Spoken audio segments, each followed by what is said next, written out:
Welcome back. Let's get you details of the latest steps, the latest crackdown by the United States against Russia. This time, they're taking on Vladimir Putin directly, having issued sanctions now against Putin's two daughters.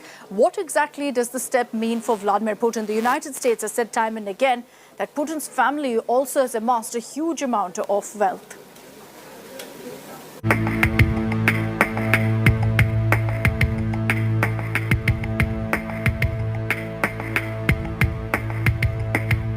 The US is now hitting Putin where it hurts most. An economic squeeze on his family through sanctions on his daughters Maria and Katrina is the latest American move to punish the Russian president. Our message to those who continue to enable the Russian regime through their criminal conduct is this: it does not matter how far you sail your yacht. It does not matter how well you conceal your assets. It does not matter how cleverly you write your malware or hide your online activity. The Justice Department will use every available tool to find you, disrupt your plots, and hold you accountable. Putin's family lives far away from the limelight, maintaining a very low, almost secretive lifestyle. The US believes that a lot of Putin's wealth is hidden among his family members and oligarch friends. As Russia and its aggression continues, we have our eyes on every yacht and jet. We have our eyes on every piece of art and real estate purchased with dirty money, and on every Bitcoin wallet filled with proceeds of theft and other crimes. Together with our partners around the world, our goal is to ensure that sanctioned Russian oligarchs and cybercriminals will not find safe haven. The new set of sanctions by the US also target the wife and daughter of Russian Foreign Minister Sergei Lavrov. US sanctions Russia again. Ban on new investment in Russia. Sanctions on banks. Sanctions on critical major state-owned enterprises. Sanctions on Russian government officials and family members. Not only the US, UK has announced further sanctions against 8 oligarchs and the Russian banks in which their money is stashed. What's very clear is that the call for sanctions are getting personally close to Putin. Bureau Report, India Today. Now, in the face of all of this war and resistance that he, as well as his country, has been putting up, Ukraine President Volodymyr Zelensky's ratings have skyrocketed. He's been propelled from 21%, that was his rating before the war, and in the last 40 days it's gone up to 90%. He's essentially become the face, the poster boy of Ukrainian patriotism and the Ukrainian fight back. Once a leader who was struggling to remain popular is now soaring and is the name everyone's talking about worldwide.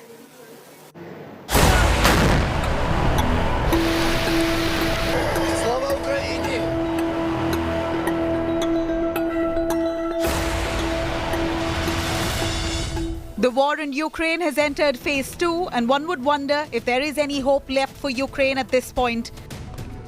Well, it appears the world has shown immense faith in Ukrainian President Volodymyr Zelenskyy. Yes, the war has catapulted Zelenskyy's approval ratings to a whopping 90%, as opposed to the 21% before the Russian invasion began. Ratings prior to the war showed how Ukraine was never so confident about the comedian-turned-president.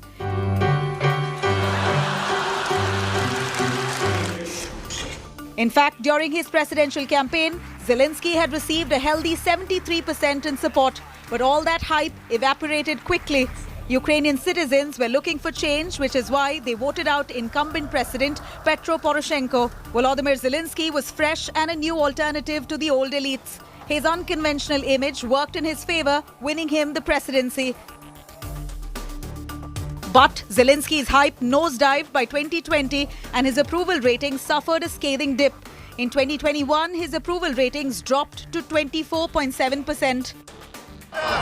People's trust in him fell because around the time Pandora Papers revealed that Zelenskyy was amongst those world leaders who held offshore companies. this was in direct contrast with his anti-establishment and anti-corruption crusader image.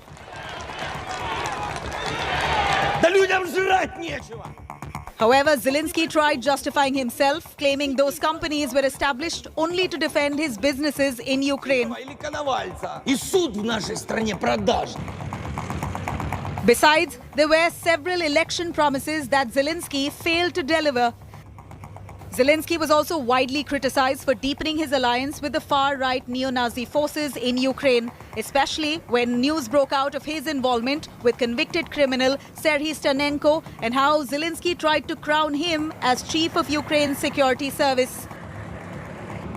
But now that's a tale of the past. Zelenskyy has got a whole new image makeover. He's now viewed as a glorious, brave and a gallant president of the embattled country.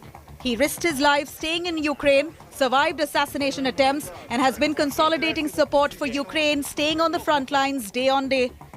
Zelenskyy now is truly the poster child of Ukrainian patriotism, trying to fend off the Russian invasion. Bureau Report, India Today. There's been a lot of talk about where India stands amid this Russia-Ukraine war. And what India has done is essentially carved its own rather bold diplomatic path in view of this Cold War 2.0. And that's exactly what External Affairs Minister S. Jaishankar said when he spoke in Parliament yesterday, highlighting exactly what India's stand is, saying that India is very much for peace, we're back for peace, but we're also very interestingly looking out for what matters to us, for our own interests.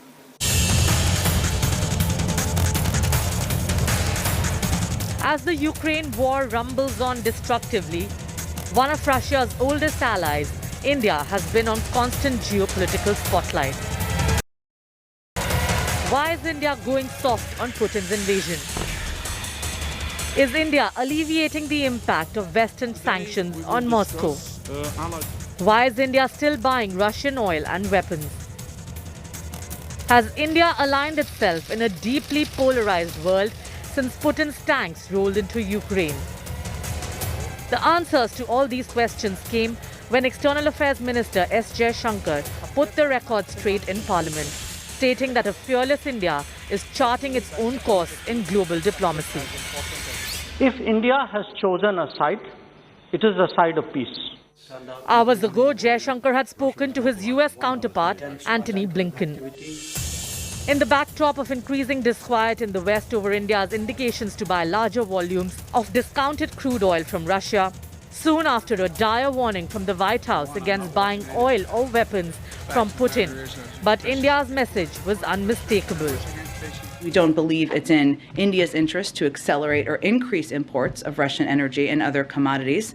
Right now, just to give everybody the full scope of it, India's imports of Russian energy represent only 1% to 2% of their total energy imports. So while he explained both the mechanisms of our sanctions and reiterated that any country or entity should be abiding by those, we also made clear that we'd be happy to be a partner in reducing their reliance or even their small percentage of reliance on that. Like all countries, we too are assessing the implications and deciding what is best for our national interest. Members are aware that in a complex and globalized world, every nation takes into account the reality of interdependence. Therefore, even as they express their position in words and deeds, they also adopt policies that safeguard the well-being of their population. It began with US Deputy National Security Advisor Dalip Singh, who made the seemingly callous, intemperate remark, lecturing India on how Russia would not step in if China escalated operations at the border.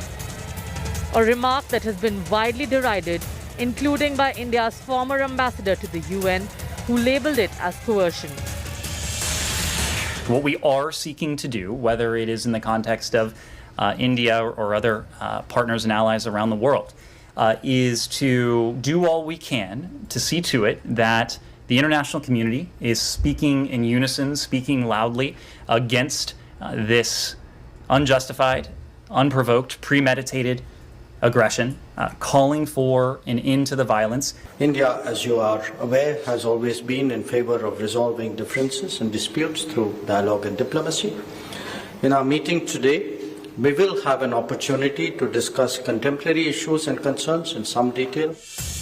India repeatedly putting its national interest as sacrosanct, refusing to get drawn into a damaging Cold War of superpowers, turning the proverbial page in global diplomacy. Bureau Report, India Today.